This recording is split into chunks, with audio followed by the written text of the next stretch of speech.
it's a fascinating topic of parts in the body because, if you exile somebody, you just don't listen to some part. They don't have that many options for how to get a message through. But they do have your body, and they will use what they've got. And we all have genetic predispositions for different medical issues.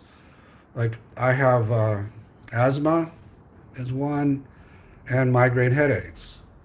And so if a part wants to take me out for some reason, it might give me an asthma attack. Or if a part wants to get my attention, it might give me a headache. And I've worked with them, so I don't have those, syndromes anymore. And, you know, if I'm in a very dusty room, I might start to have asthma, but it'll have nothing to do with my parts. So there are certainly medical problems that have nothing to do with your parts. They're just because of something that you're getting into. So given all of that, and our big outcome study was with rheumatoid arthritis done here in Boston, Brigham and Women's Hospital, where we had, I believe it was 30 rheumatoid arthritis patients who were mainly Irish Catholic women from Boston who had these massive caretaking parts that wouldn't let them take care of themselves.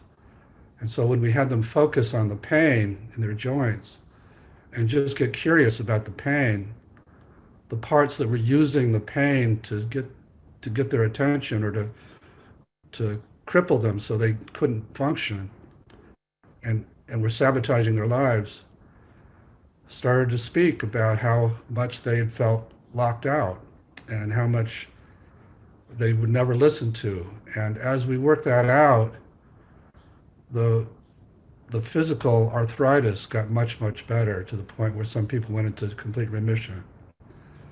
So with all of that, I'm going to start a video of a woman who has chronic back pain and knows IFS, has done some IFS, but that's the issue she wants to work with. And it's been, I don't know, kind of debilitating in a way. I mean, like I pushed through it before and would exercise and everything was fine. And that's when I got in a wreck when I was pregnant with my second child. And it's just been, like I can't exercise at all because as soon as I try to move or do anything, it flares up. And they say it's arthritis or whatever, and there's never any like, here, go do some PT. And then I had skin cancer as well, and so it's like everything that I have enjoyed doing in my life, like outside and hiking and triathlons and everything else is like not available to me. And so like I want to push through and just go do something, but if I'm outside too long, I'm like, okay, the sun is evil, and so I can't be in the sun, or I need to walk, and then I walk, and then I hurt for days after. So it's like I want to get to the bottom of. I mean, it feels like my body's betraying me at every turn, and I don't know how to, and then like emotions come with it, and it's like, is this really happening to me, someone who I thought, went through a lot of shaming and stuff about body type, and now I'm bigger than I've ever been, and so that's kind of where I'm at. Yeah, so that's a lot. Mm-hmm. So is there a place in there you'd like to start?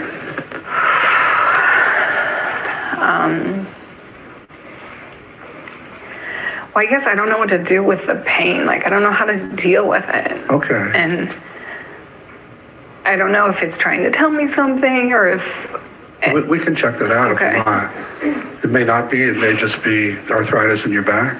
okay, I don't think so, but, Well, we're not going to presume anything.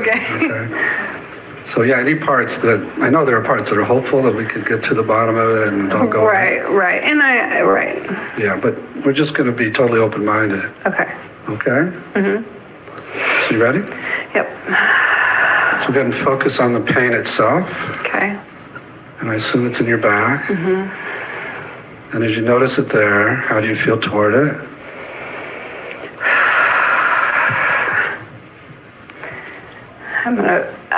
I'm just gonna tell you how I'm feeling. Yeah, It's like, be I mean, honest, like, yeah. the IFS is like, No, you don't have to okay, pretend. I'm just yeah. gonna let it be. I don't like it. I'm so mad Yeah. about it. Yeah. And I certainly understand why those parts of you are so angry at it. But we're going to ask them to just give us a chance to see if we can get to know it in a different way. Okay. And there might be something it wants us to know. So see if the ones that are so angry could give us a little space for a few minutes. Okay.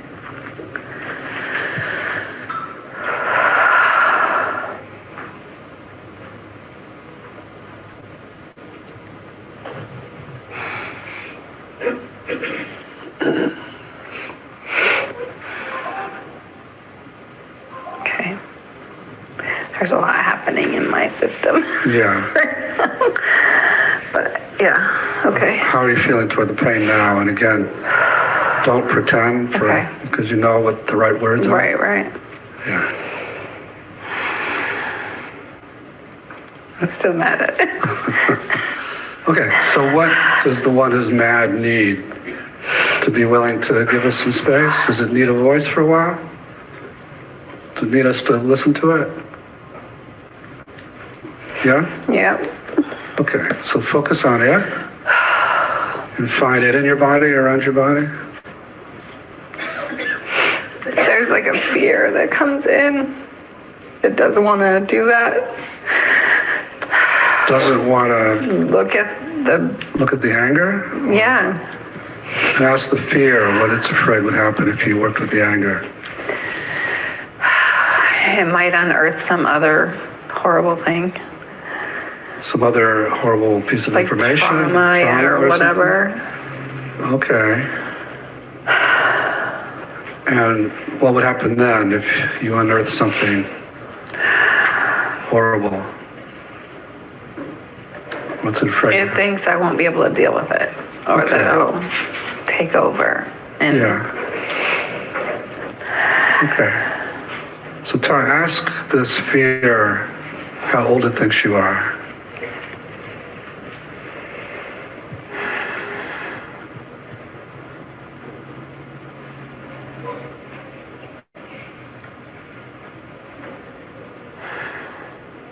I got really young, and then I don't know. Okay, well, let's go with the really young. Okay. And let it know that you're not really young Okay. and just see how it reacts.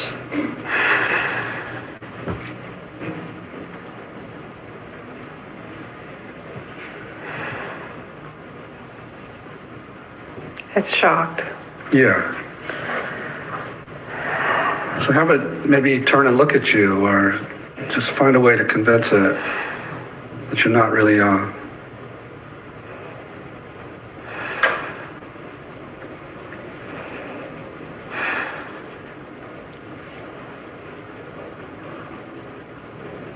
It's kind of like settled now. Okay, good.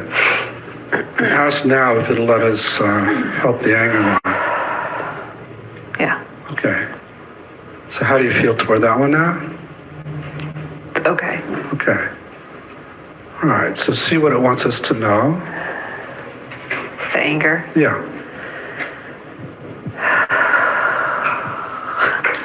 Okay, so there's a critic now. But like, you're lazy, you don't do anything. And Okay, so that's not the angry one. nope. All right. Do we need to deal with this critic? or- Yeah. Okay. How do you feel toward that? That's Chuck. Oh, the critic has a first name? Yeah. Okay.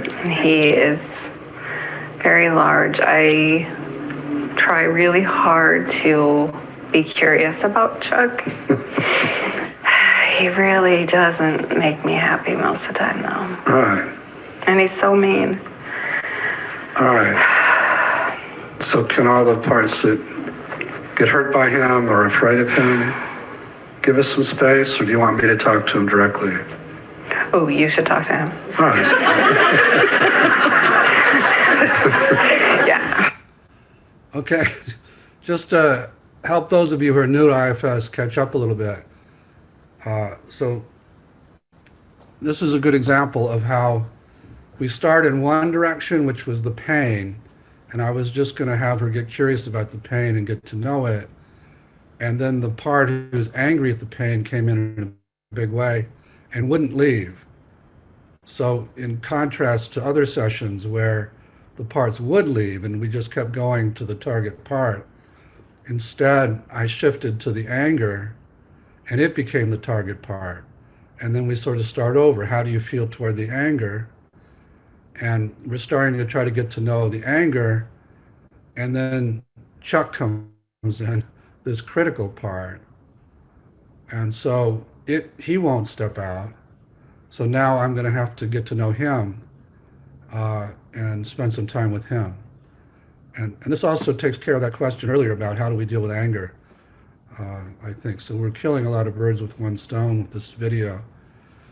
So, so that's where we are. So I'm going to have, and this is a good illustration of what we call direct access, where I'll ask to talk to him, I'll have a direct conversation with him, and then I'll ask to talk to Tara again. And so that's where we are. All right, so ask him if he's willing to talk to me. Yeah, he is. Okay. Okay, you there, Chuck? Yep. Okay.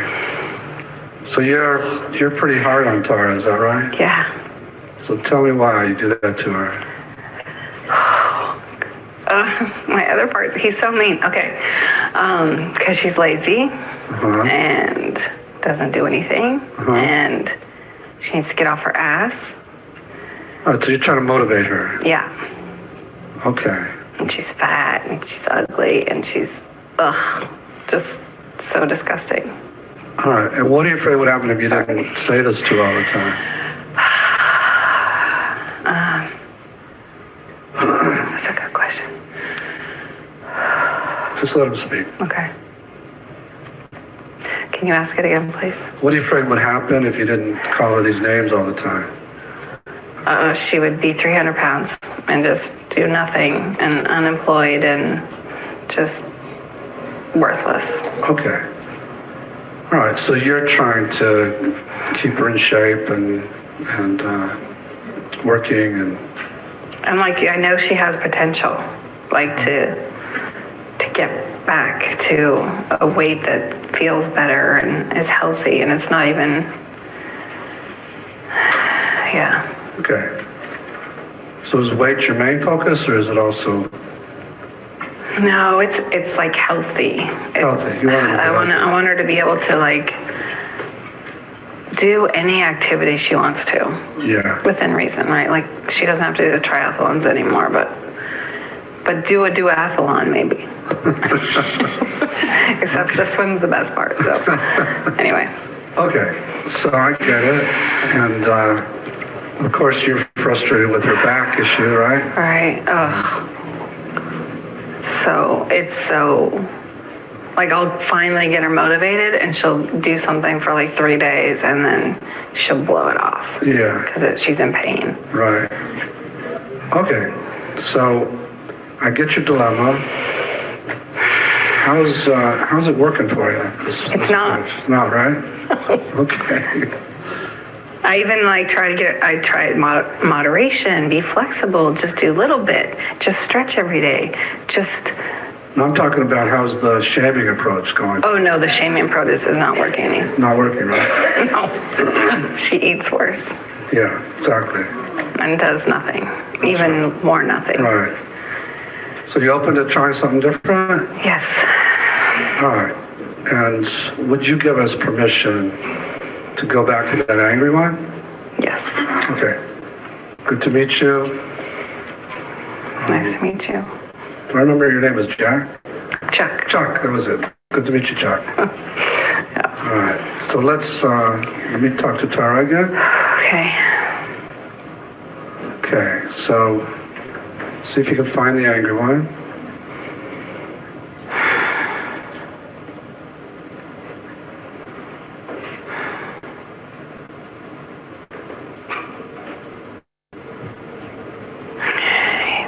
I think it's a he too, and he kind of runs away. Because, like, anger's not allowed. So he runs away? Yeah, it's somebody weird. shoos him away? Yeah, I don't know. Oh, it's probably someone choose him away. Yeah, so let's find that one. Okay, the sure? Yeah. Okay.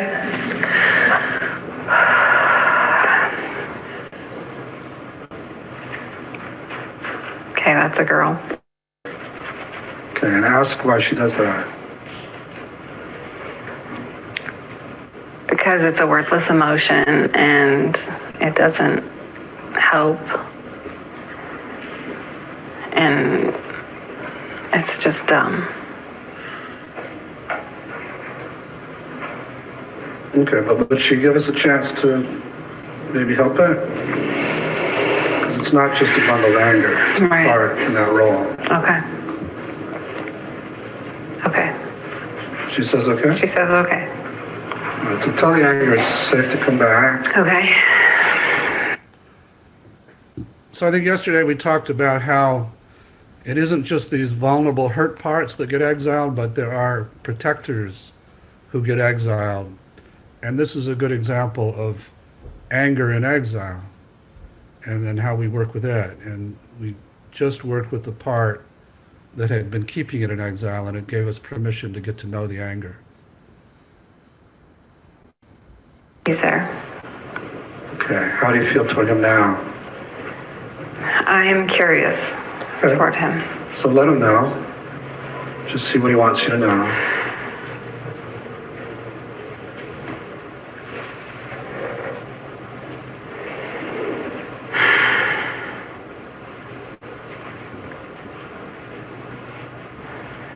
So again, just to catch up people who are new, how do you feel toward anger now? I'm curious toward him. So for me, that was a sign that there's enough self available now that we can start a conversation with the anger. So that's what I've been waiting for, is to get to that place of curiosity. And again, just over and over, you'll see how the simple act of getting other parts to open space releases this natural curiosity of the self. You don't have to ask her to be curious. It just does it. A blocker comes in and just wipes everything out. Right. It's all calm and everything's great. Right. It's probably a meditation for her. Right? Yes, it is. Okay. Meditate is a lot in meditators. So ask it, but it's okay what happened if you let it stay with the anger.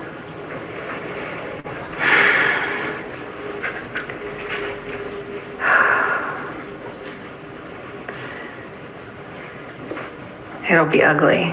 It'll take over. The anger will take over? Yeah. Yeah, so tell them, that's not going to happen. We're not going to have that happen. Okay. Doesn't have to worry about that. Okay. Okay? Mm-hmm. Will that let us? Like anger is back there going like, let me out already. Like way over there. Just tell them to be patient a while. Okay. Okay.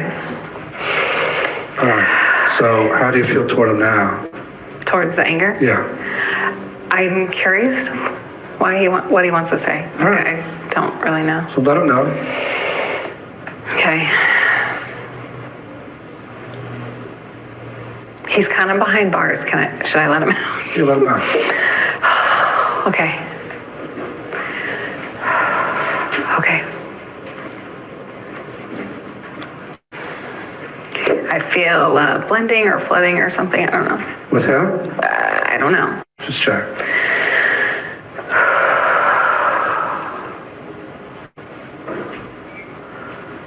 Okay. I have space now. Good. Okay, he's out. He's out? Mm-hmm. And so see what he wants you to know now.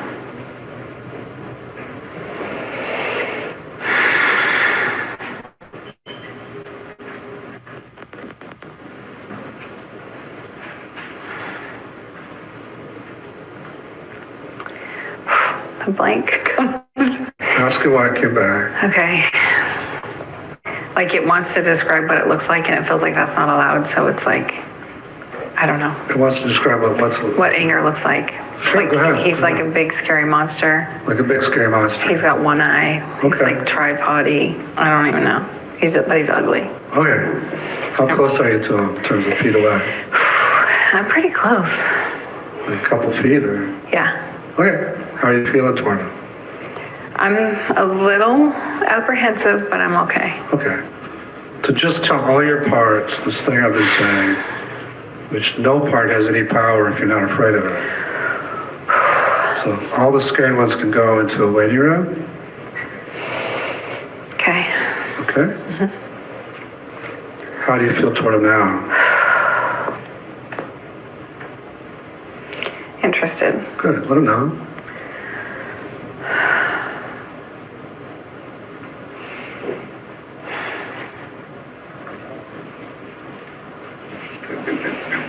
Okay. How's he react? What's he say? Well, so I'm kind of getting the car accident, and like the fear of it. The fear of the car accident. Yeah. Is it okay to be with us? Yeah. Let him know you really want to go to Okay. how scared it made him. Just stay with it, Tara, okay? Okay.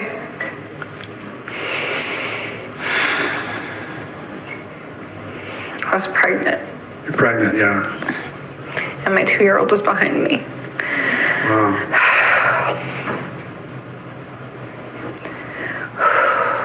And I was stopped at a red light.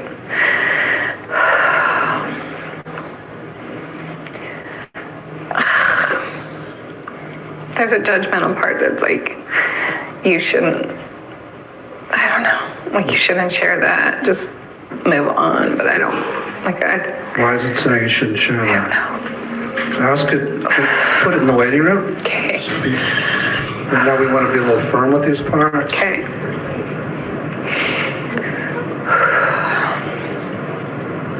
Okay.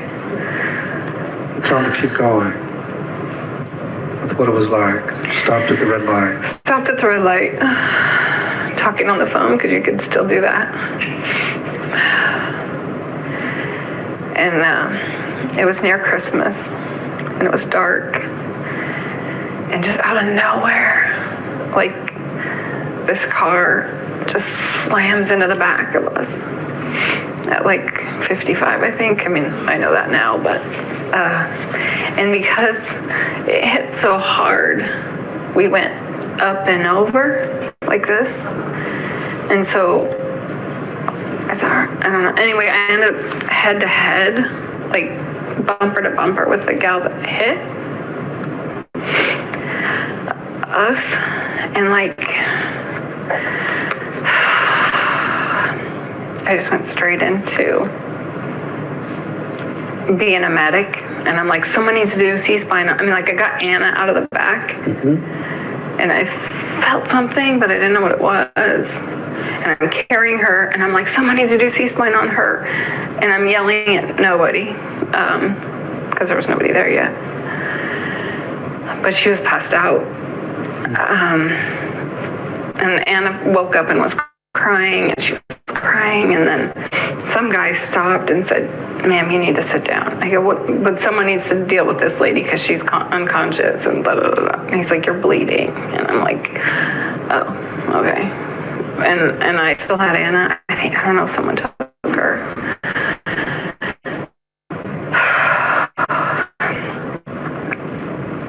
I have to tell the whole story. So, I don't know. And I was teaching medic school at the time. So of course one of my fucking interns shows up and he's gonna give me an IV. I'm like, you are not giving me an IV.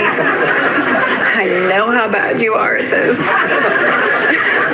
So I am made an IV, and then I'm just like critiquing the guy the whole way. And then Anna's behind me in a car seat.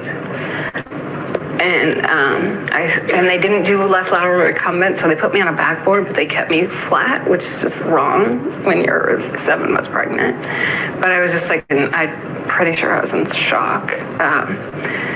And then they didn't take me to trauma center, and I was preterm labor.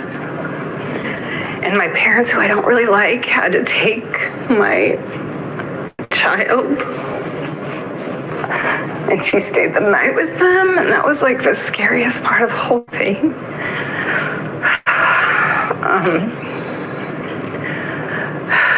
And my husband at the time generally gets mad at people that are hurt. I was just so alone there and like scared that I would have her too soon. And then they gave me drugs that like made me crazy. It was like I don't even know what they gave me to stop the labor.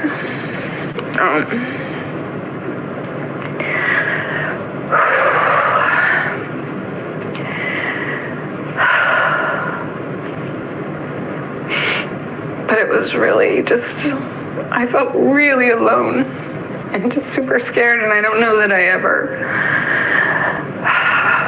processed that. Yeah, I'm really glad it's happening now.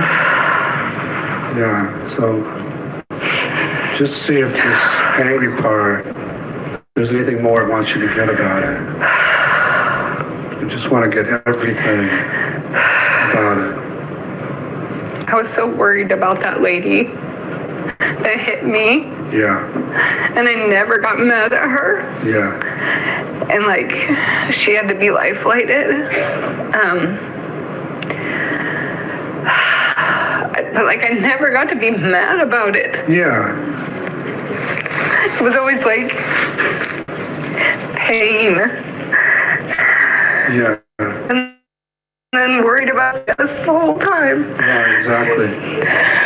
And Anne was fine. I mean, like, she was asleep, like, I wouldn't have, but that's the best way to be. If you're in a wreck, you know, it's like when you're drunk, you just go with it. So I knew she was okay, but like her seat was all the way in my seat. Mm-hmm.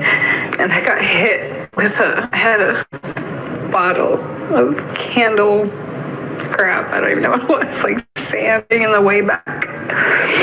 And it hit me in the head and avulsed it, so it like pushed the skin over my scalp.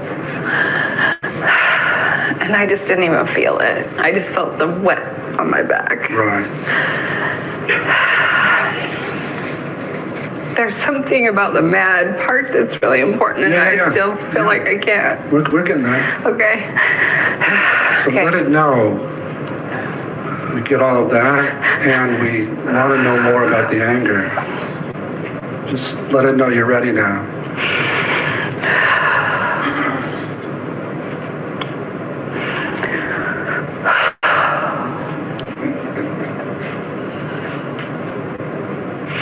Okay.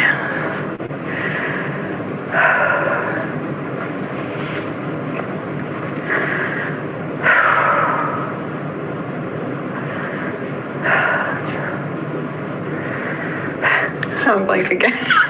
Okay. What am I doing? Okay, so ask the blanking part again why it keeps jumping in. What's afraid would happen if you really got the anger? That I might get loud and be obnoxious and... Okay.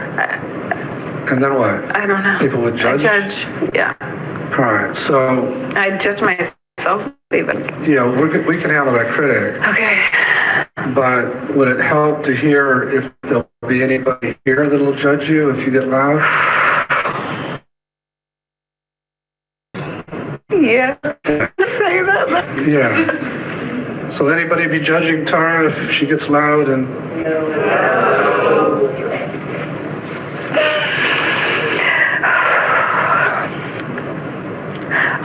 It's right here now. Okay. Where she was. Yeah. Just stay with the time. Let the angry part know you're ready. Okay. Get as loud as it wants. It's really good. Just stay with it. I'm so mad. Yeah. Just stay with it. It's great.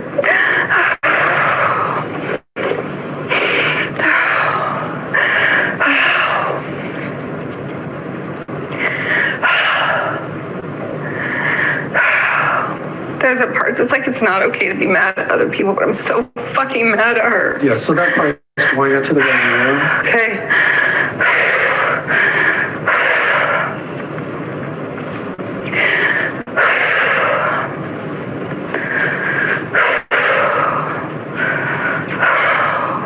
It like wrecked me Yeah. for so long and still. Yeah.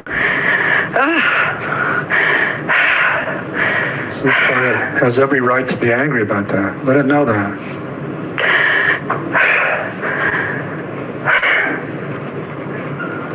It's really welcome. It can be as big as it wants.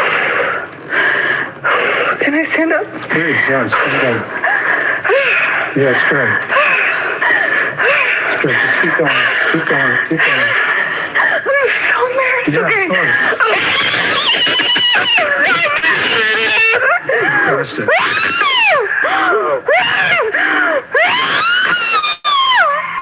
It's really great.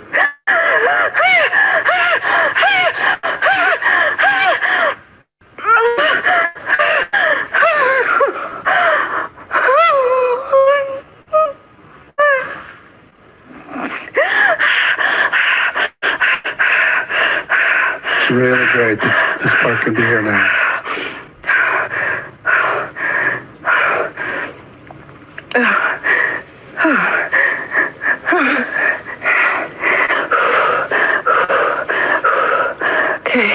Okay. How do you feel toward it now? I'm surprised a little. Okay. But how do you feel toward the part? Hold on.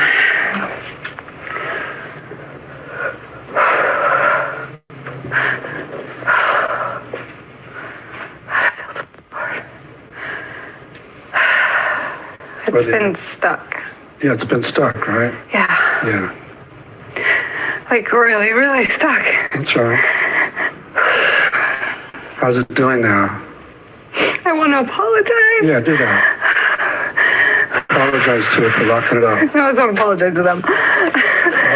What's it down? Yeah. No. Okay. You guys need an apology?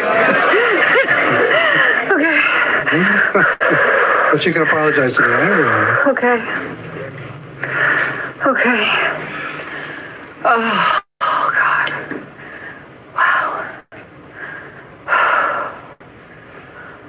Wow. It's so much lighter. Good. And just ask it if we need to get it out of there. It's still stuck back there. Yeah, it's still, yeah. Okay. So you ready? Yeah. All right. So I want you to go into that time period and Go where, I'm sorry? go back into that scene Okay. and be with that angry part and any other parts that are still there in the way that they need. Yeah, it needed to be heard. Needed to be heard, right? Yeah. Okay. So does it want you to listen to it there now, or did we just hear it? Just ask it. Okay.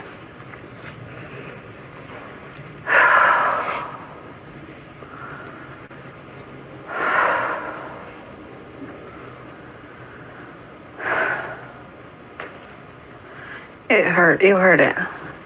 Yes, we did. It felt heard. Felt very good. Yeah. Good. Let's see if it needs anything else back there from you before we take it out? To use your fucking voice. Say it again? To use your voice. It wants me to use my voice. Yes, okay. And what do you say to it about that? It's right. Yeah, it's right. You may have to work with all these other parts that don't like you to use your voice. Yeah. So it might be a project. Yeah. Trailhead, if you will. Trailhead. So let it know you're going to work on that. It's not going to be immediate. Okay. See if it's okay with that. Yeah. So is it ready to leave that time and place and come with you? Yes. You can see if there are any other parts stuck back there that want to come along. Yeah. There's some others? Fear wants to go. Fear, good. Pain wants to go. Great. And anger doesn't want to look like that anymore. No, well, that'll change. Okay. So those three?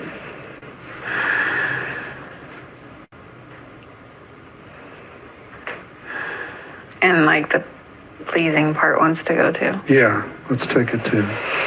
Okay. Okay? So let's take all four of them to a safe, comfortable place. Oh, okay.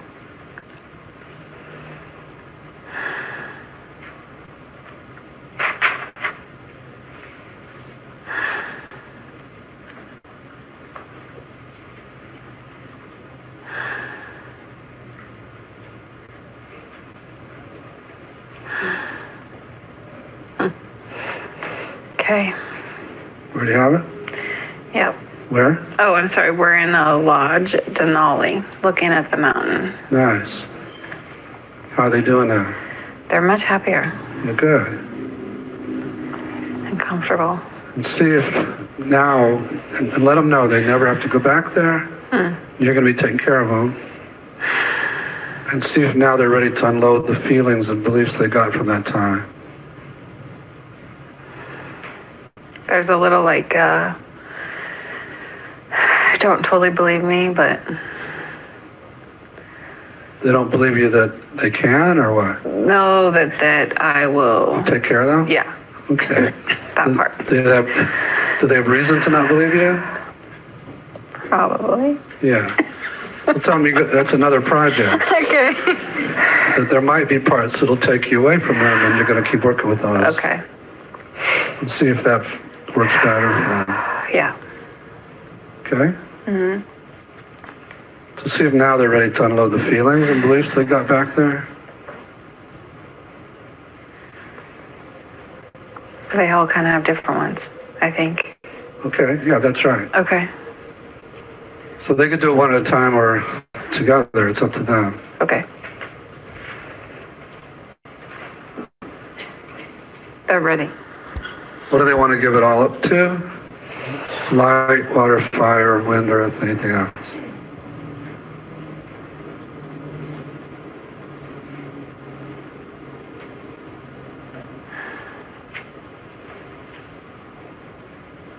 Snow. Does that Okay. work? Yeah, that works. No, Sure. I don't know. All right, so tell them to take all that out of their bodies and off their bodies. Just let it go into the snow. Do they have to know what it is? No, Okay, you don't have to good. know what it is. Just clean it out. So nice.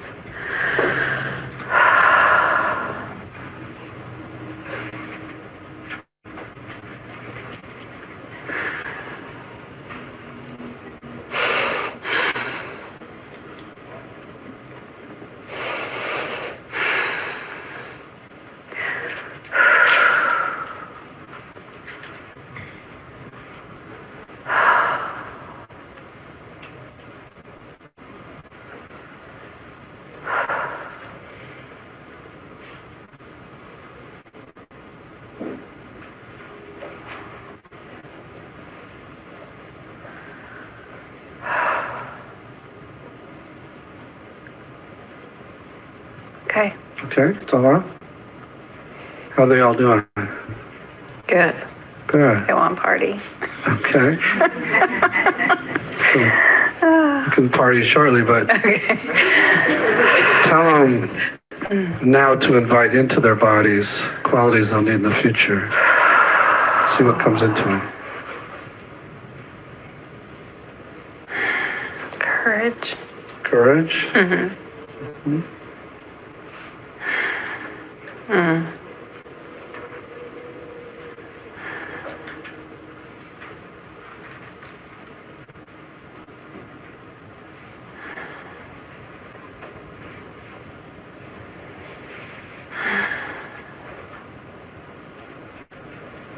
Could you say it one more time? Yeah, any qualities they want, they can invite in now.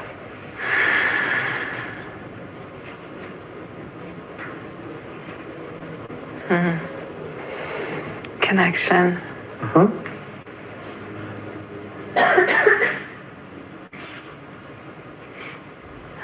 Freedom. Uh-huh. And voice. That's great. How they doing now? So they can party if they want. But let's invite in that guy Chuck and all the other protectors we met along the way, Okay. and just see how they react. It's about time. Chuck says it's about time. It's about time. Okay. Could be a little more supportive, but we'll see. Yeah. Still Chuck, though. It's still Chuck. Chuck's got attitude. It's part of his charm. But he feels good about it, sounds like. Good.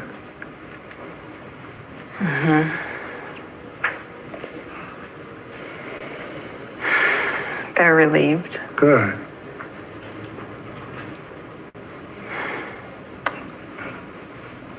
Okay.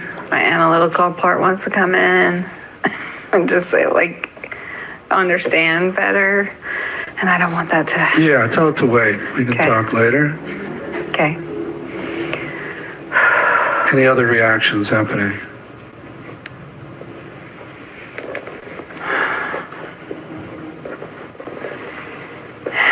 It's like a cloud is just kind of. It's like a happy cloud, but it's also going away. Does that feel right? Yeah. You're good.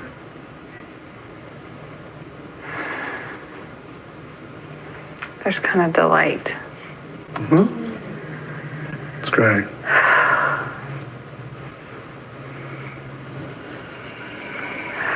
Oh, creativity wants to come back too. Yeah, bring creativity back into.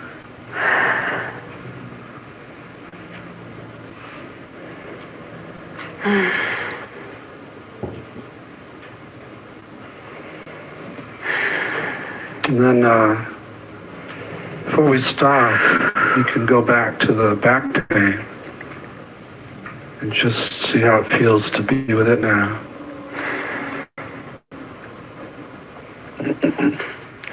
Like, whatever, there is no back pain right now. I'm like, I don't want to say it because it doesn't sound true, but right this minute. There's no back pain right now? Okay. So you can ask these guys if they had a role in the back pain. Yes, they all say yes. Okay. That's good. Because they needed me to listen. They needed you to listen, right? They were using the back pain to try and get your attention. They needed you to come and get them out of there. Fuck, it's been a long time. Yeah, that's right.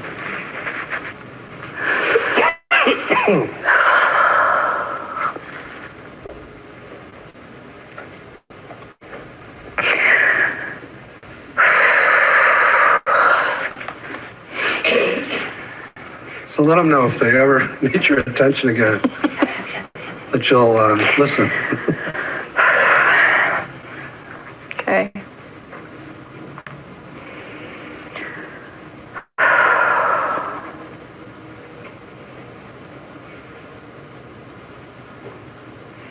So does that feel complete for now, Tara? Yes, except anger's still ugly. Oh, all right. So just see if he needs to unload something more. Does he still look the same with the one eye and stuff? Yeah. So just ask him about that, if he needs to unload that stuff or what needs to happen. It's about car, like it was destroyed, and I don't know, like the back axle broke. I don't know. It's just about like how much carnage was part of that. So he's reminding you of that this way? Or? Yeah, I think he's saying like, don't fucking minimize it anymore. Right. How's that feel to hear? Not very nice. No, it feels right to you. It does feel very right. Yeah. So maybe you could apologize to him and the others for minimizing it and leaving him back there? Okay.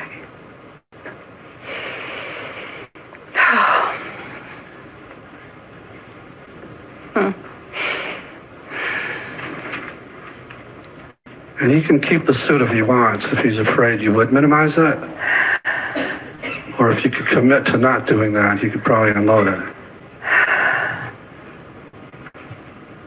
He wants to keep it.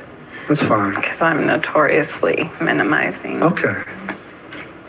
So that's just another challenge. You got to work with the minimizing part. Okay. Okay? Mm-hmm. A lot of triathletes have those big minimizing parts. Say it again. Never mind, to the side. Okay.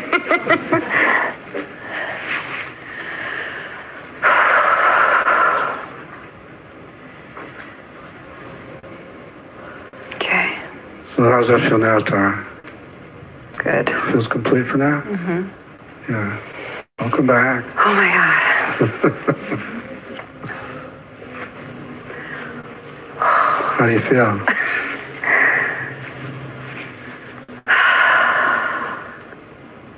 Lighter. Good. Just, I don't know, it's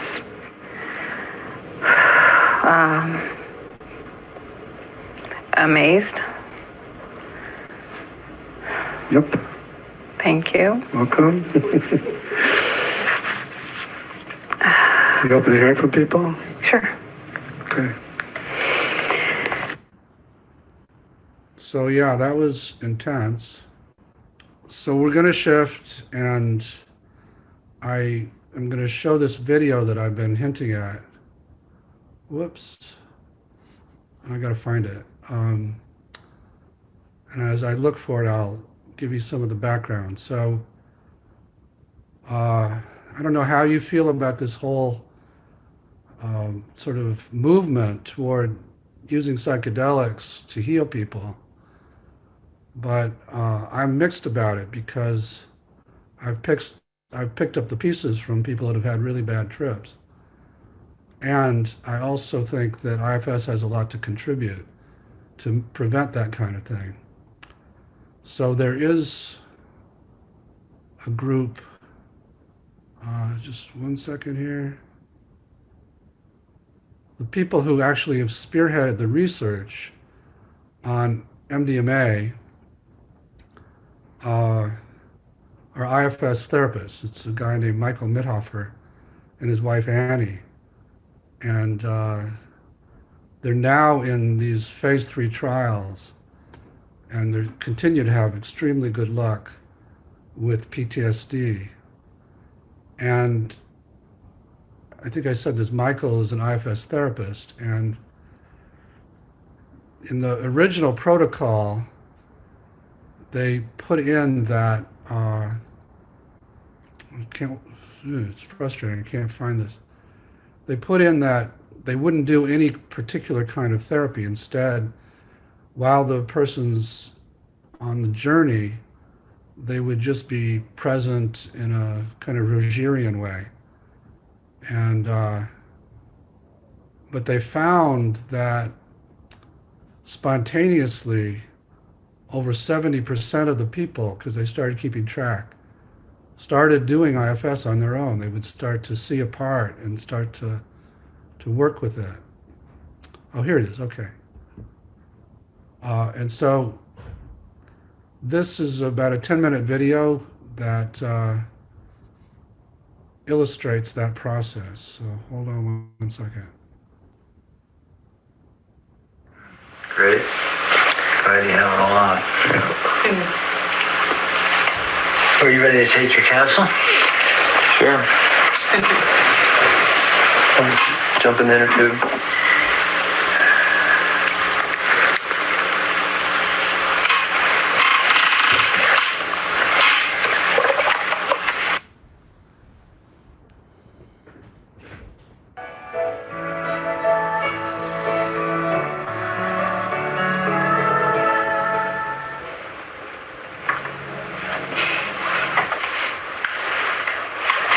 I just wanted to tell you, I had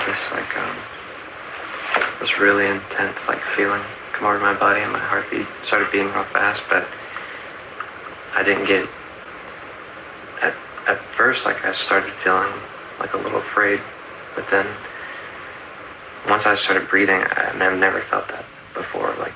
I literally felt my heartbeat start to slow down and everything when I started breathing and just relax, and the sensation. And it was amazing how not quickly it went away, but just how in control I felt of making it go away. So usually I've had those feelings.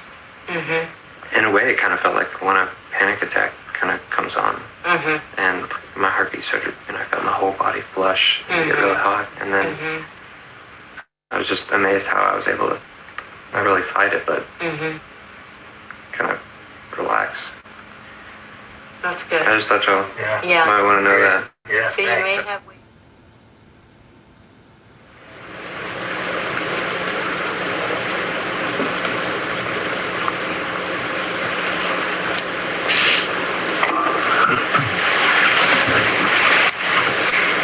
I just feel like I should tell y'all something. I was just really amazing.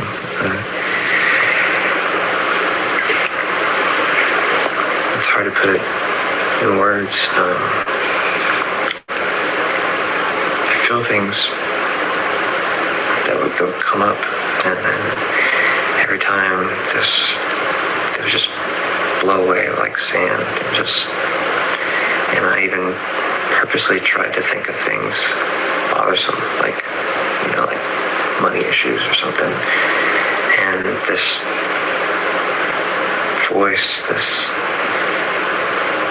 part of me is just so wise and so intelligent, just brought this peace over me that just said, you've always been taken care of, you always will be taken care of, there's nothing to worry about. And then it just flows away like sand. And then I tried thinking about that aspect of me that's just really rageful. And I forgot to mention, they have a couple preliminary sessions without the medicine. And in one of them, he described this sense that he had that there was a part of him stabbing him in the side with a knife all the time.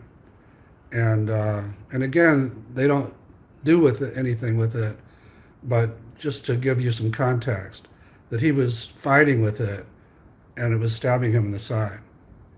also, besides that image I told y'all about, the fighting with them, I had this image of it in a jail cell. I have that part of me is locked up in jail, and it's just, it's dark, but it's got, bright red eyes and just really evil. And I thought of that, and I felt I felt like I had put that person there, and I went to it and just opened the door and hugged that person, and then the eyes just faded away, and it no longer had kind of an evil look to itself, and I visualized both of us just taking apart the jail cell and just really becoming friends. And then I visualized that image I told you about of me, like it coming out of my hips and it stabbed me in the side and everything. And I just had a strong visualization of me like reaching up where the knife was in my side and taking it out, and like I took my hands off of its neck and didn't choke it anymore and just like really embraced it. And like, I don't know, I feel like, I don't know, part of me realizes that I think that I was taking that person and keeping him locked up because I was so afraid of him, and that by putting him in that cell and keeping him locked up, that I was just making it worse for him. And that was really more beneficial if we kind of work together. And I'd be, I don't know, I just think it was really amazing. I never realized how much I thought I was being the peaceful person, but I didn't realize how much I was punishing that aspect of me.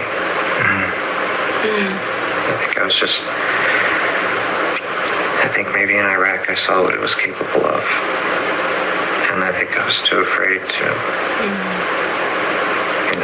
and a part of me just feels like so bad that I did that to him.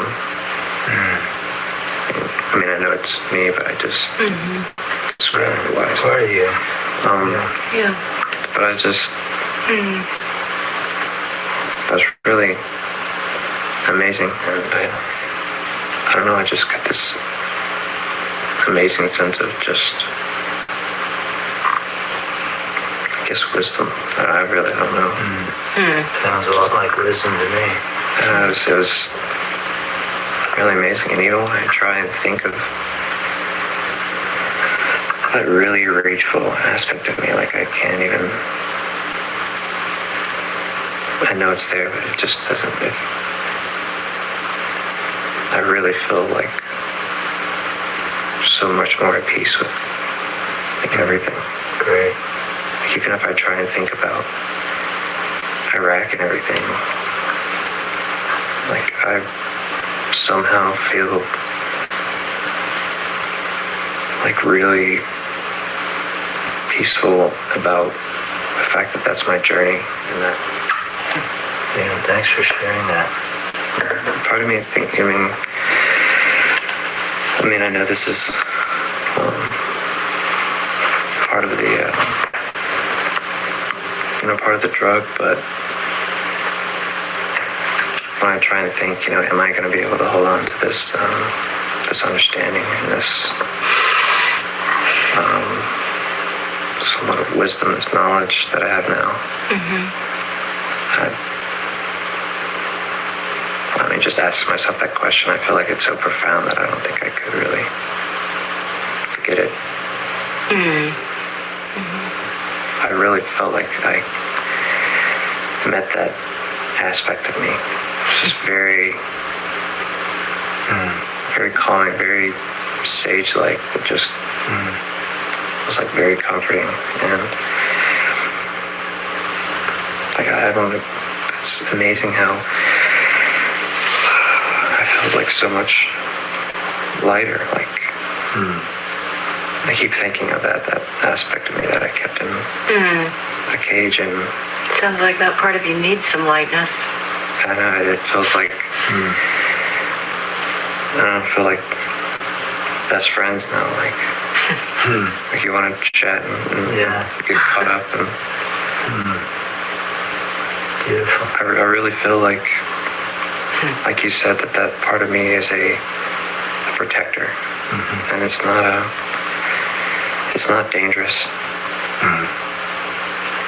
I'm just thinking about it now, whenever I blow up on people or blow up on my wife and get all angry and yelling at her, I feel like it's because I kept that person locked up And of course, it's going to be hateful and resentful for being locked up. And so when it comes to the surface like that, it's going to be mean and make people cry.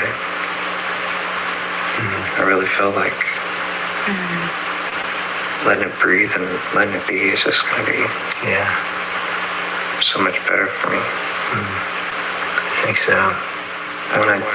There's this part of me that keeps talking and saying that I should feel bad for keeping that aspect of me.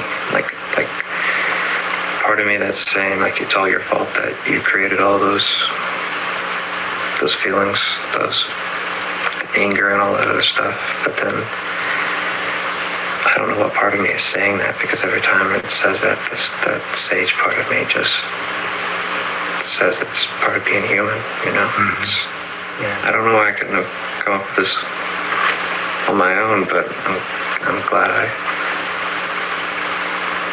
found it. I'm glad too.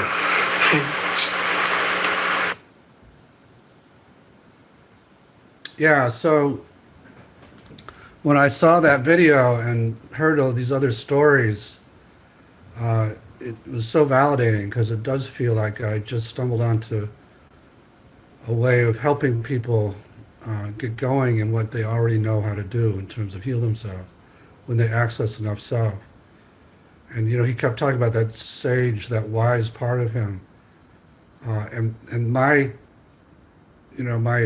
hypothesis with MDMA is, for whatever reason, it sort of melts the protectors, and people can access a huge amount of self very quickly. And when you access a lot of self, it just invites your parts to come in and be seen. And, you know, some of the problems then happen because there are some scary parts that can come out, and if the facilitator isn't in self and gets scared by them, then that can start some vicious cycles. But anyway, I just felt you might be interested in seeing that video. So if you're up for it, and again, everything I offer is totally voluntary, so if you don't want to do this, feel free to just daydream for a while. But if you want to give it a try, then go ahead and get comfortable.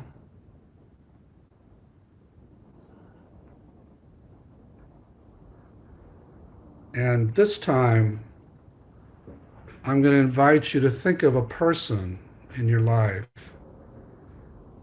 who triggers you. And if you're a therapist, it could be a client,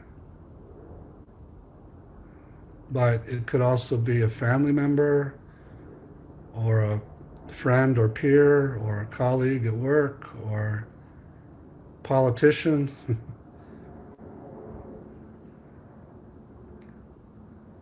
Just think of somebody who can consistently trigger you. And now I'm going to have you put that person in a room in your mind that's very contained, but it has a window, so you can see the person from outside, but they're contained in the room.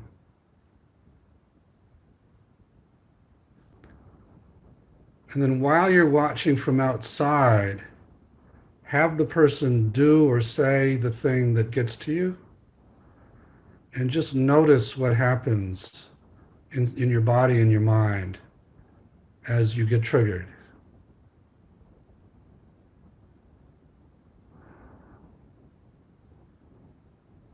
So notice what happens to your muscles, to your heart, to your breathing, when this protector takes over. What kind of thoughts does it give you about the person, or impulses?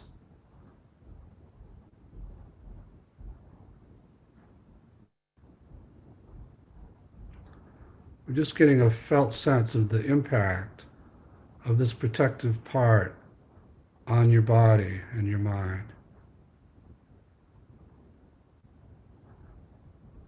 and look at the person through these eyes and just see what the person looks like.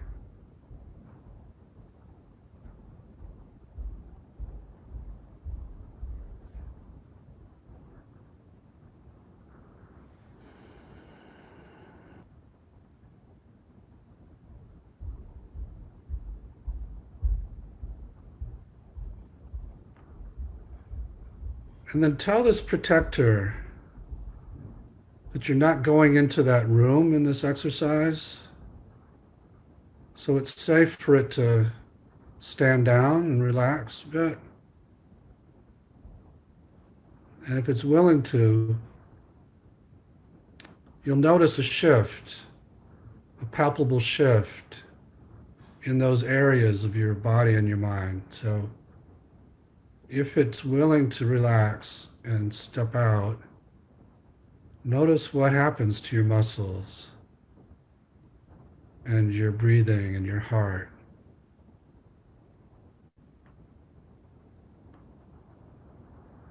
And your thoughts and impulses.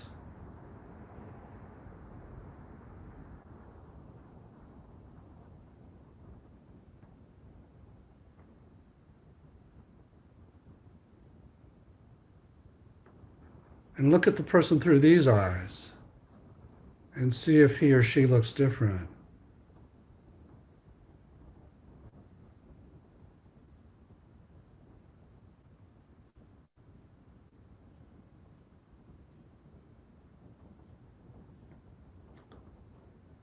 And then turn to the protector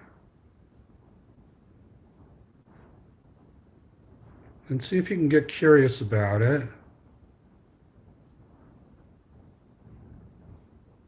And ask it what it's afraid would happen if it didn't jump up so big with this particular person.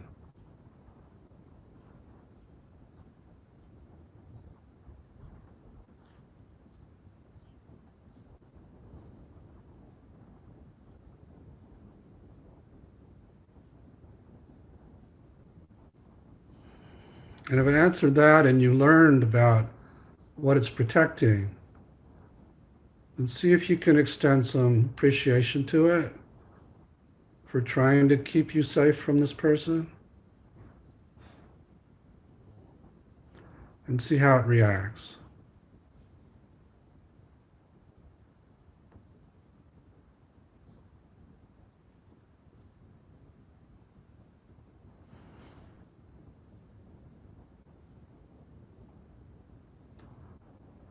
And also ask how old it thinks you are.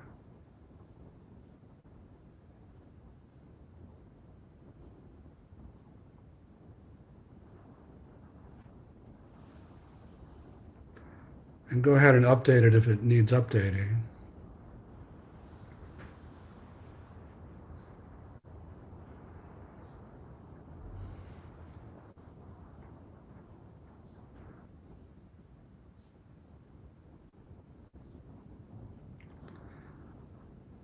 And the last question for it is, what would it take for it to trust you to deal with this person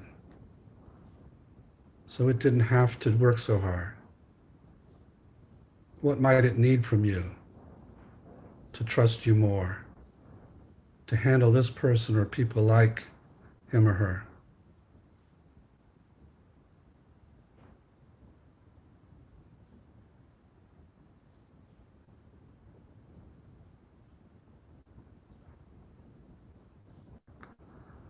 And then thank the part for whatever it lets you know, and begin to shift your focus back outside. And if it helps in doing that to take some deep breaths, then do that too.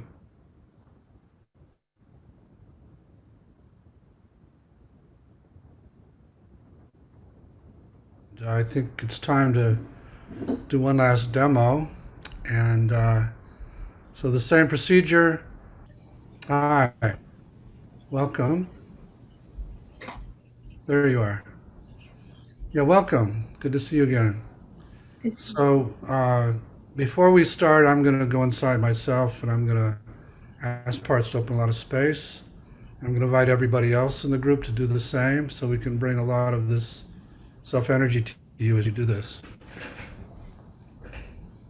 Okay, Stephanie, I'm ready anytime you are. I'm ready. I remember you had a big experience with your mother. Did you want to follow up on that, or what did you want to do? Yeah, we can do that. No, it's whatever you want to do. I don't want to. Um,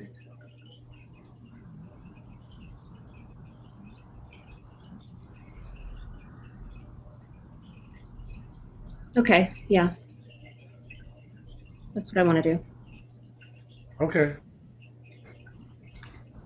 So, I think I remember, well, yeah, just which of those parts that you met in that exercise do you want to start with?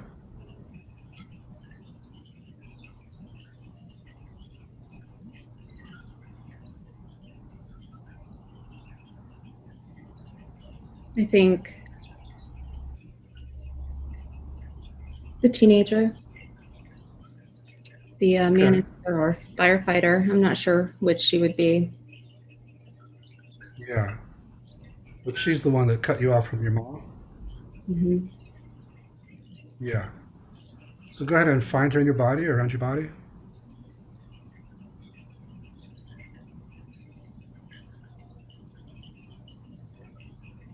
Okay, Where do you find her? my shoulders. And as you notice her there, how do you feel toward her?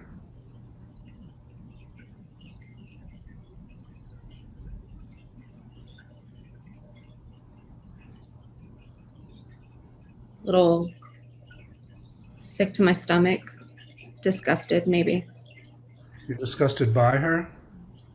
with her behavior. Yeah. Yeah. Okay. But we're going to ask that part who's so judgmental of her to give us the space to just get to know her and maybe help her. And see if that one will step out.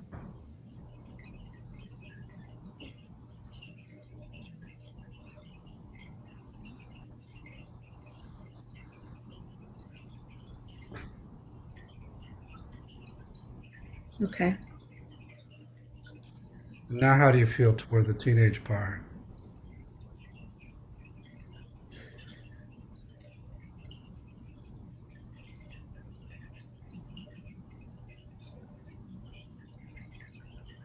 I feel sorry for her. Okay.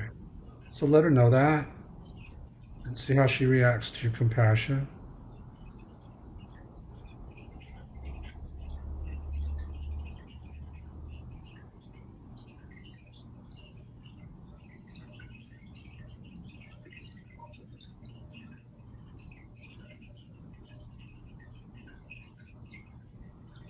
She wants to push me away. Okay. So she's angry at you or afraid of you? Angry at you? Yeah. And when she tries to push you away, how do you react?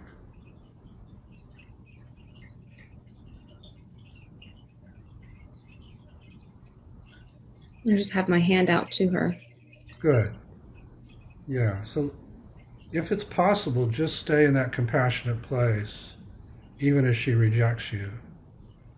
And just see if you can do that and how she reacts.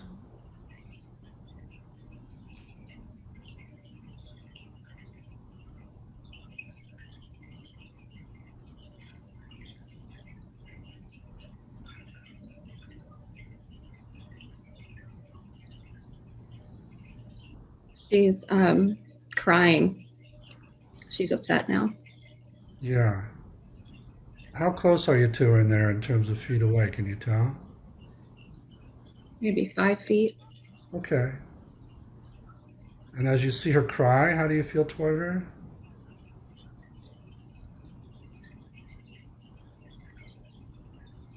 My heart just aches for her. Yeah. So in whatever way feels right without going too fast or anything, just keep letting her know that somehow.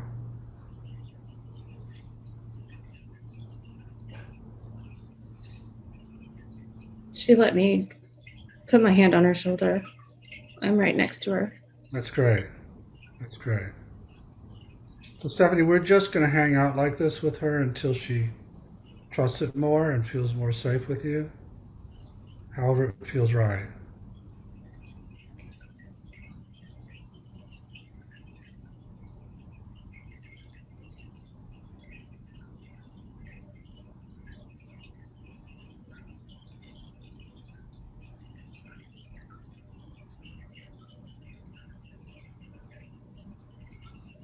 I feel like I need to tell her that I want her. So go ahead and do that. And see how she reacts.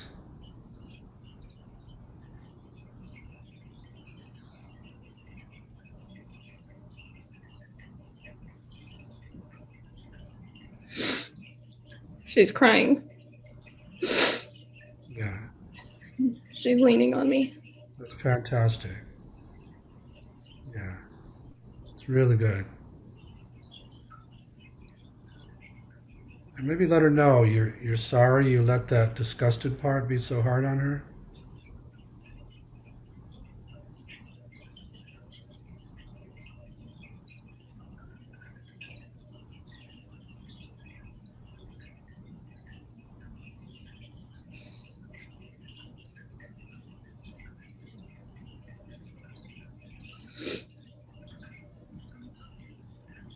So she really seems to trust you care about her now, is that right? Yeah. It's really great. And now ask her if she protects other parts that we need to heal first, or if we should just go ahead and heal her.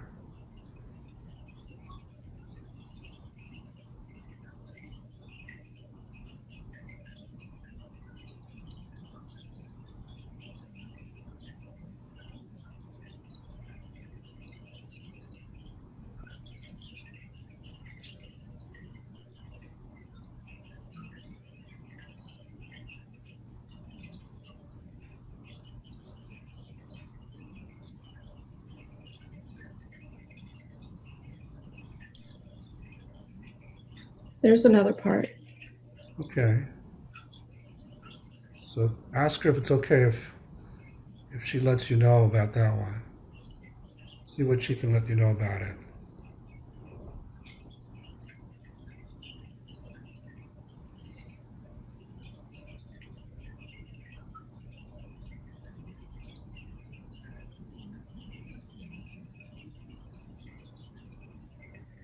She is me when I was 8, Huh?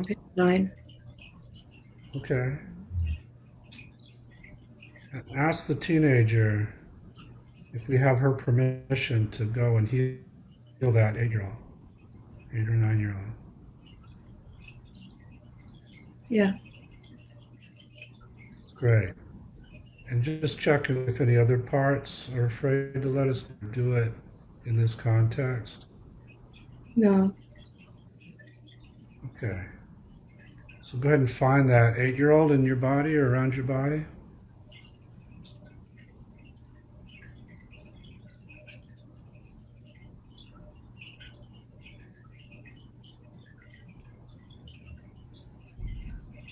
In my hands. Where do you, good.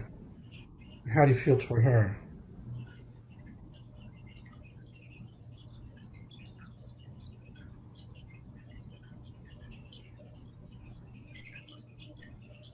I want to help her. Good. So let her know that.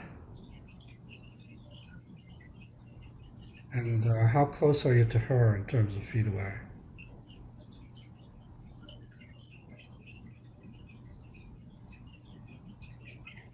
She's behind a door. Mhm. Maybe How 10 would- feet. 10 feet? And how would it feel to open the door and get closer?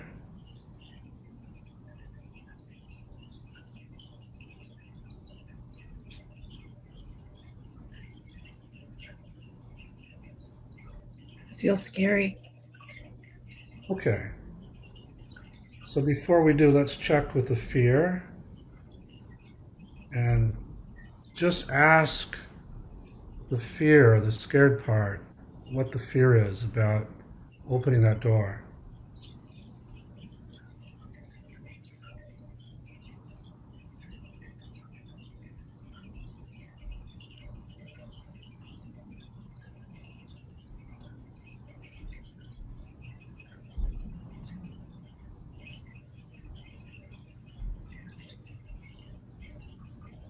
I think she's the scared part.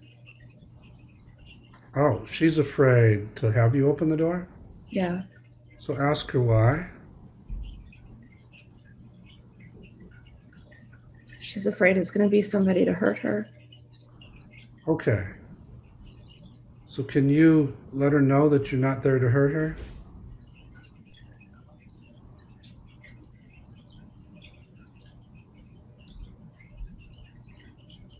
That actually you're just there to help her.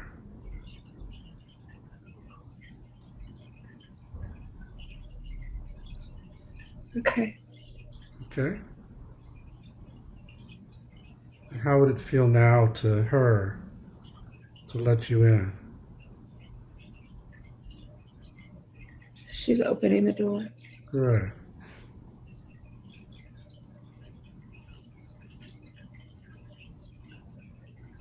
Yeah, and how do you want to be with her now?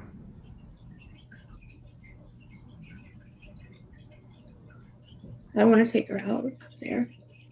Take her out of there? Okay. So let's take her somewhere she'd enjoy.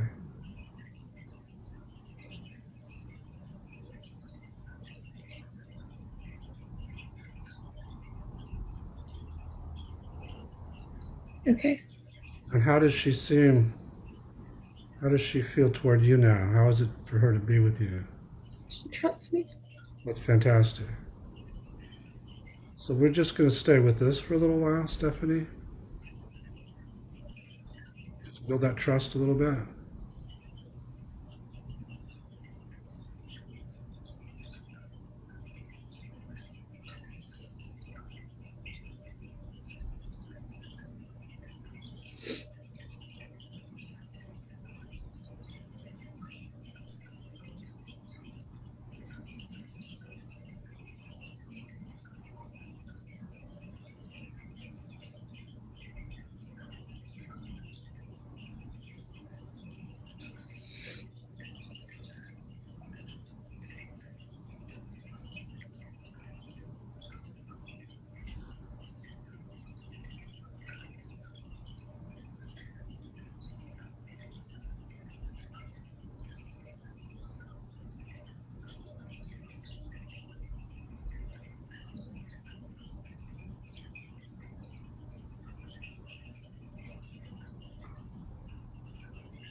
What's happening?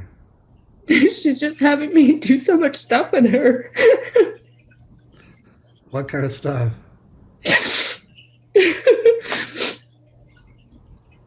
Like eating ice cream and swinging and spending time with her. That's been great. That's great. Yeah. Okay, so we could keep doing that, but we could also get her out of where she might be stuck in the past and help her unburden if you're up for that. You want to take that next step? Yeah.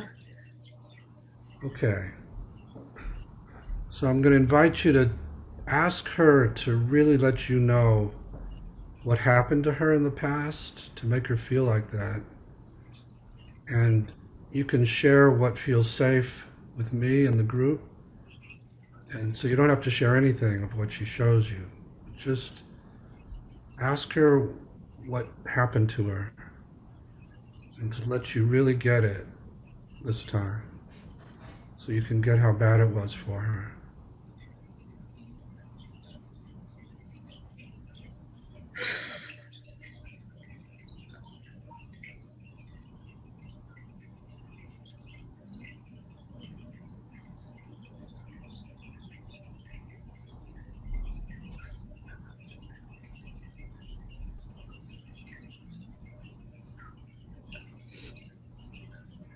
Is it okay to feel all this?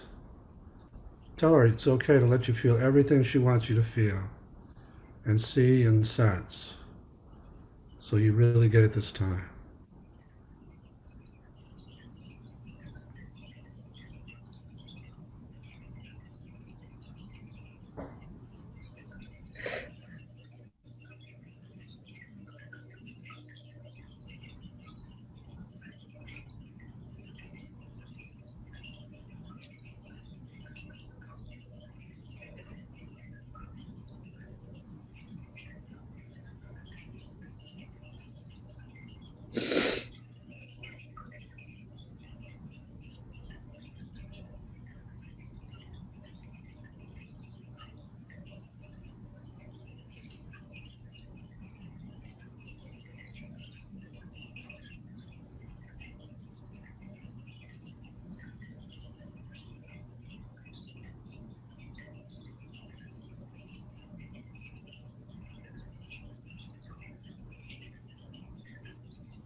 Okay?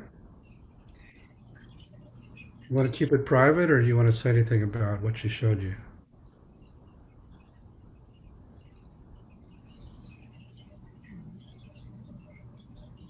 She just showed me bruises. Bruises? Yeah. She showed you bruises and how she got them? Okay. And ask her if that's everything and if there's anything else she wants you to get about all that.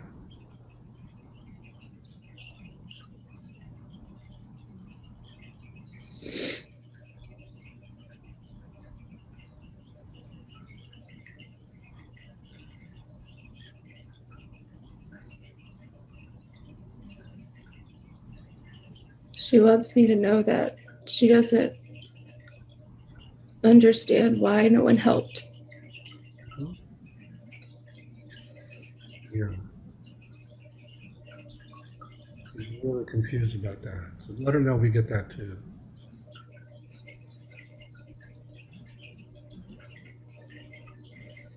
Did it make her wonder if she deserved this being helped or what it, yeah. So let her know you can understand why she'd make that conclusion that maybe she didn't deserve it.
How's it going?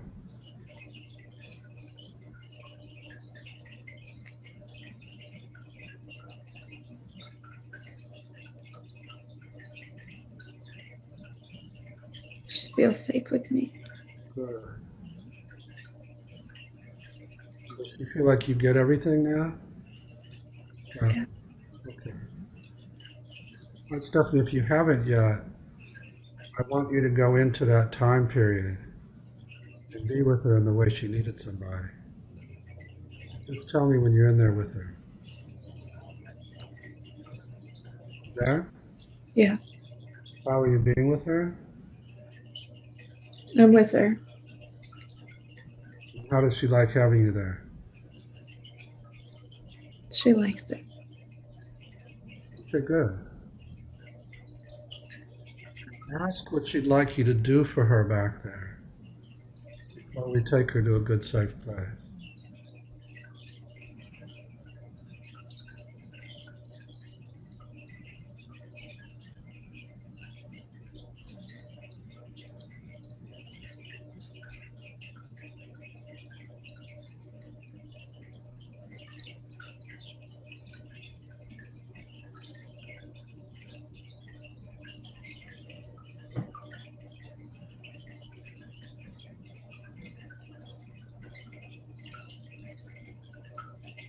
She wants me to stand between her and someone else. Okay. So you're doing that? Yeah. Does she want you to say anything to that person? Yeah. You go ahead and do that too. Whatever she wants.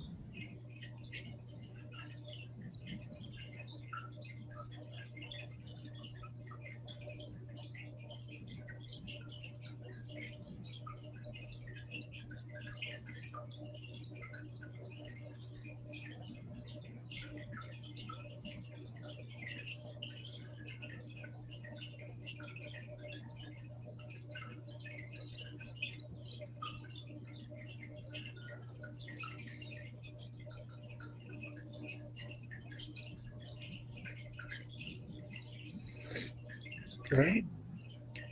What was that like for her to watch you handle this person?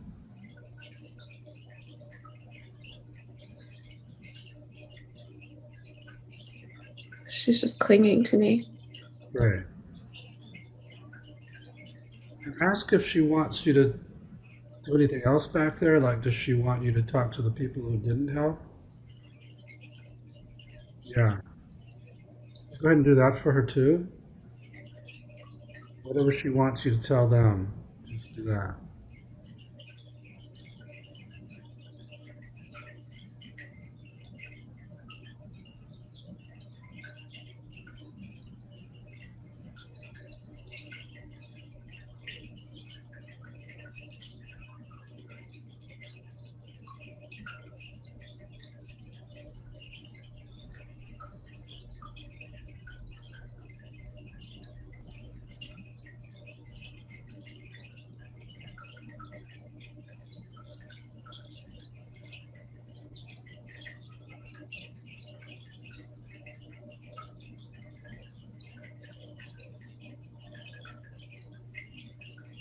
Okay.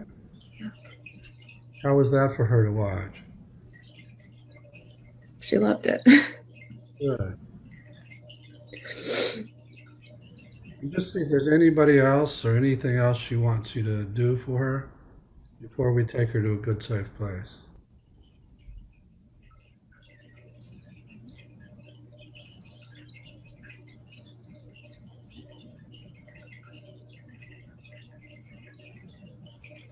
She wants me to fix a toy.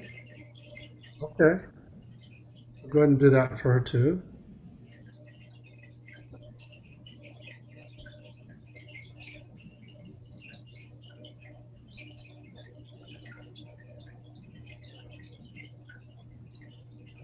Okay. Anything else? No. You ready to go? Yeah. Great. All right, so let's take her somewhere she'd enjoy. It could be with you in the present. It could be a fantasy place. Whatever she'd like.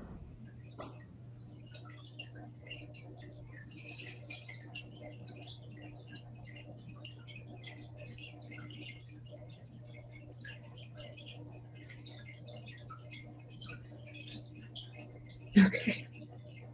Where do you have her? Well, she wanted to be with me at first, but then she remembered the flying dog from some movie, Dragon or Dog or something. So that's where. Yes, where she wants to be. Okay. So so she's there with the dog? Or the dog? Yeah. How does she like it there? She loves it. Okay, good. And just tell her she can stay there. She never has to go back with those people, and you're going to be taking care of her now. See how she reacts.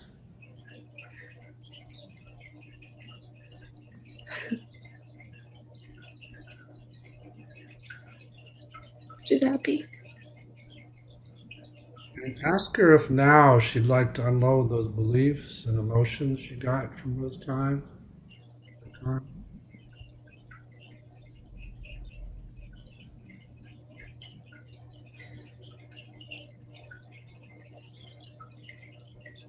Yeah. Where does she carry all that? In her body or on her body?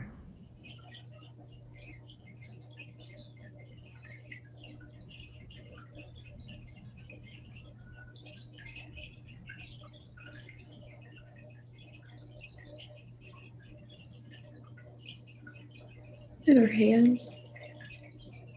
Her What would you fingers. like? Hands and arms? Her fingers. Her Fingers? hand. Yeah. And what would you like to give it all up to? Light, water, fire, wind, earth, anything else? Fire. All right, so set up a fire for her. And tell her to just let all that go out of her fingers and hands.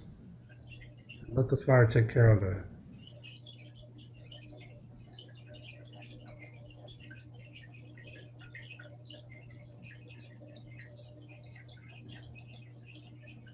Okay? How does she feel without it? She's glad. Yeah. Have her check her body and see if there's anything else she carries that doesn't belong to her.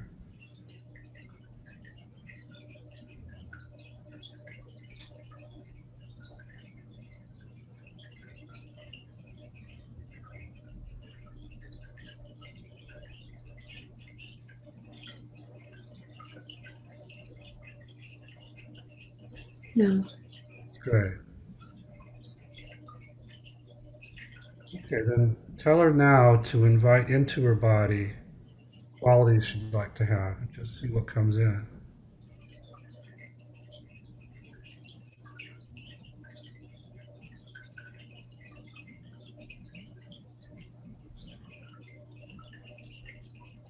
Curiosity.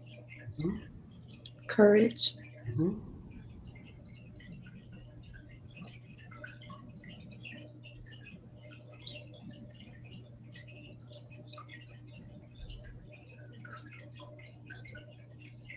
Trust. Mhm. Good. How does she feel now?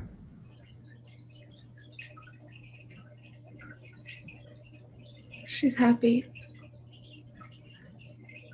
Good. And does she want to stay there with the flying dog now, or what does she want to do?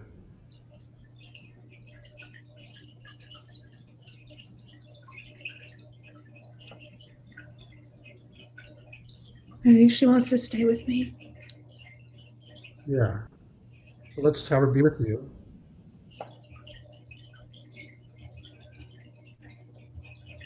She's there with you? Okay, good. All right, Stephanie, so let's bring in that teenager to see that this girl is good and doesn't need to be protected. And just see how the teenager reacts.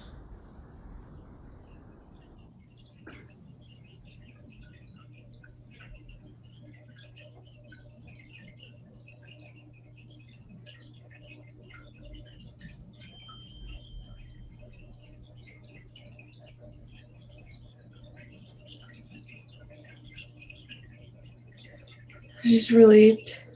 Good. And you can ask the teenager if she's ready to unburden or if we need to get her out of somewhere where she's stuck now.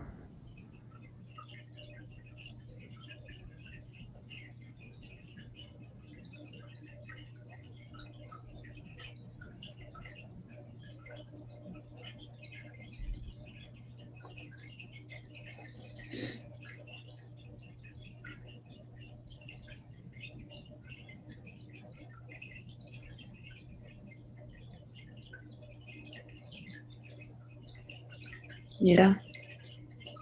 You got to get her out of where she's stuck? Yeah. Okay. So you're up for that also?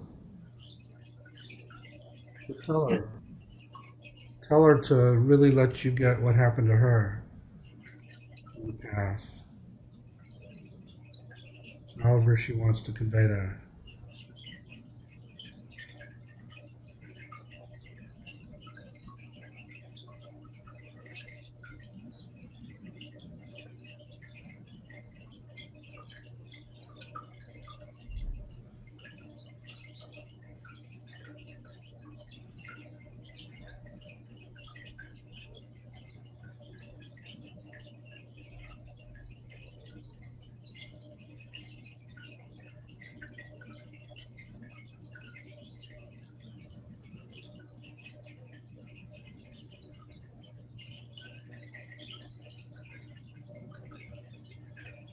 Okay. Okay. You want to keep that private, or can you share anything about that?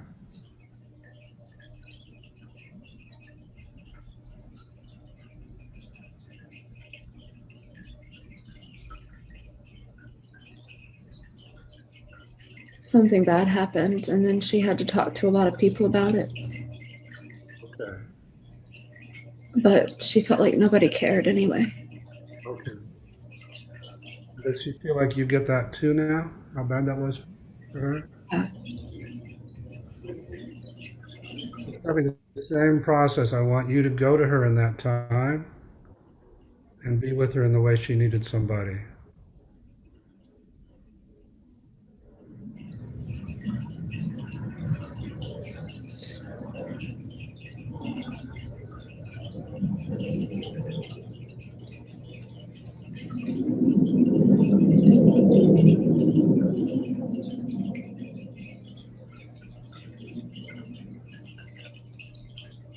Okay.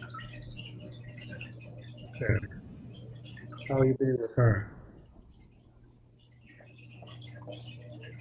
We're walking through the woods. And how does she like having you there? She likes it. Good. And ask her if there's anything she wants you to do for her or with her back there before we take her to the good place.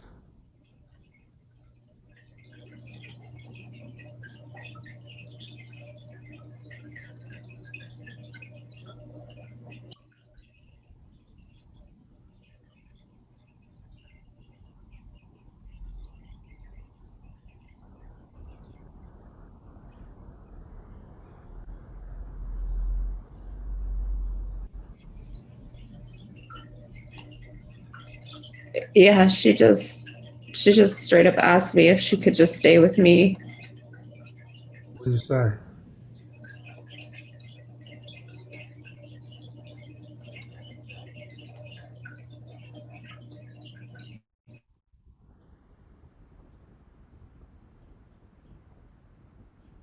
Sorry, my computer died. It was bad timing. Yeah. So you were back with the teenager, right? Yeah. How's it going?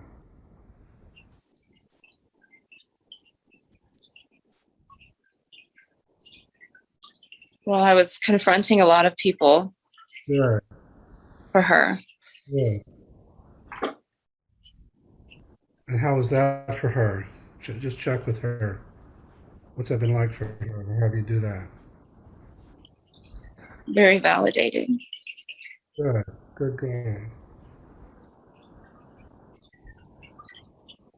And just see if there's more confronting necessary or whatever she wants.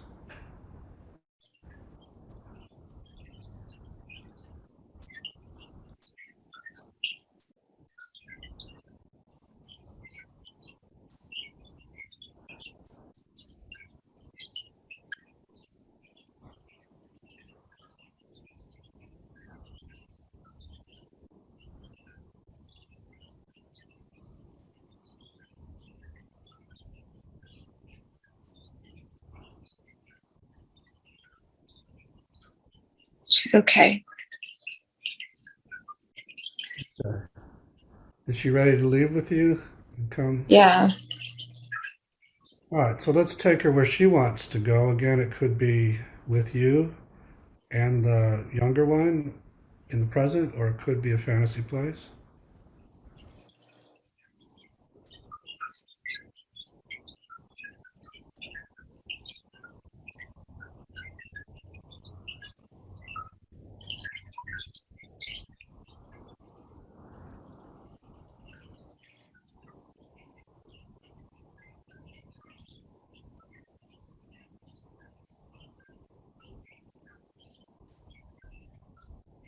She feels scared to come with me, Ask her why. to be here now, What's the fear? to come with me, to be with me and the other one. I get that, but what's the fear? What's she afraid would happen if she did? She's afraid that the same thing would happen again. Uh-huh. Okay.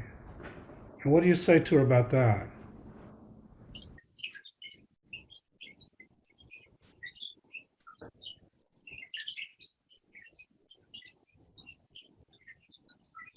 But I'll protect her, and I'm not 11. Yeah. It's really important she get that.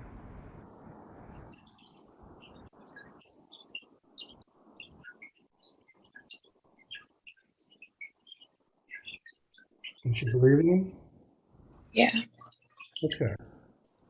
So can she come there with you and the younger one? Yeah. Good.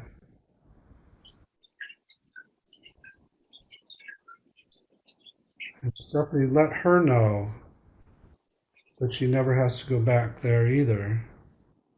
And you are going to be taking care of her and protecting her. You're not 11.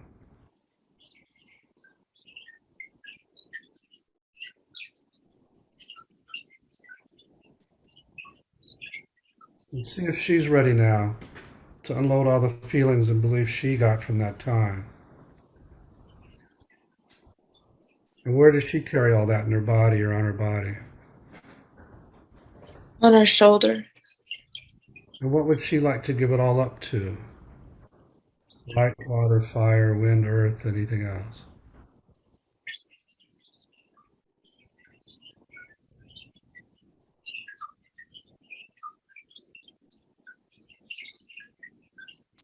Wind. So bring in the wind and tell her to let all that out of her shoulders, off her shoulder, and let the wind carry it off. No need to carry any of that anymore.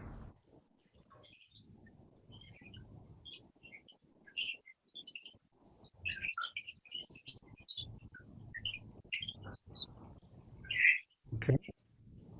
How's she feel without that? She feels good. Good. Now she can invite qualities into her that she'd like to have and just see what comes in.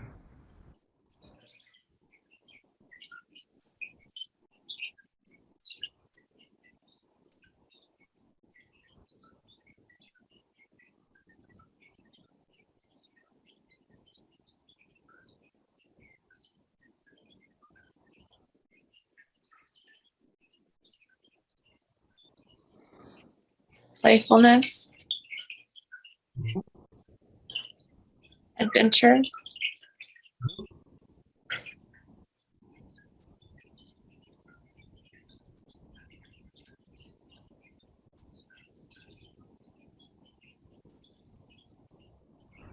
Compassion. Good. How's she doing now?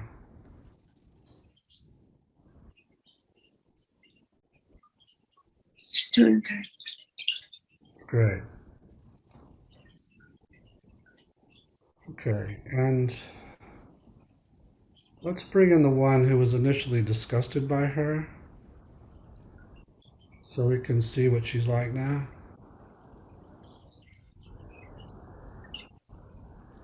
Just see how it reacts.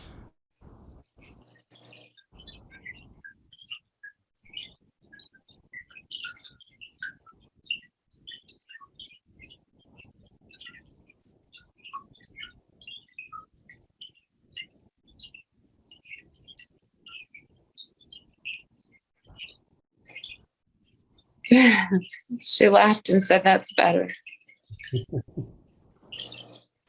Okay. And what's that like for the teenager? She's playing. She feels free. It's free, right? Yeah. Good. Okay. And then before you come back, why don't you focus on your mother again and see how all that feels, or how they feel about her now?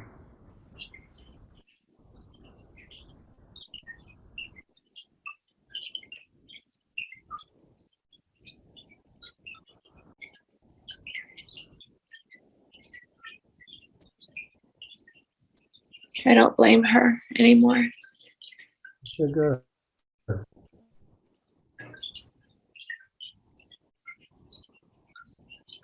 Okay. Does that feel complete, Stephanie? Yeah. All right. So thank your parts and come on back outside when you're ready.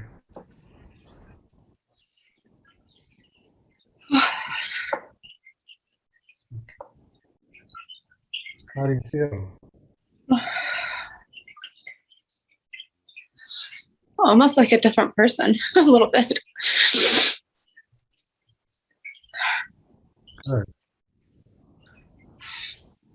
The world feels a lot Yes. different right now. World feels different? Yeah.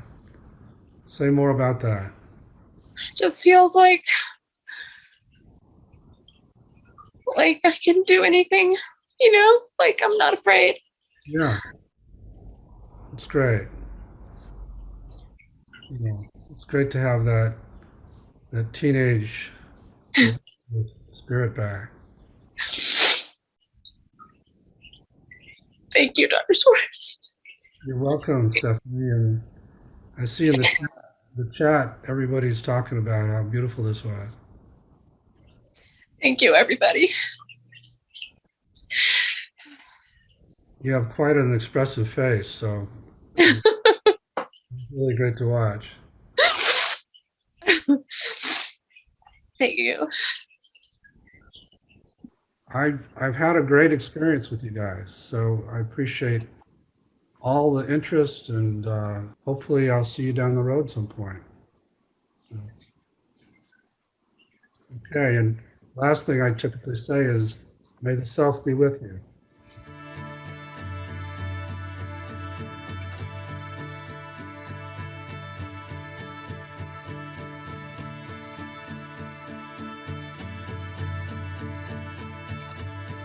My question with any addiction is, first of all, what is the benefit? What do you get from it?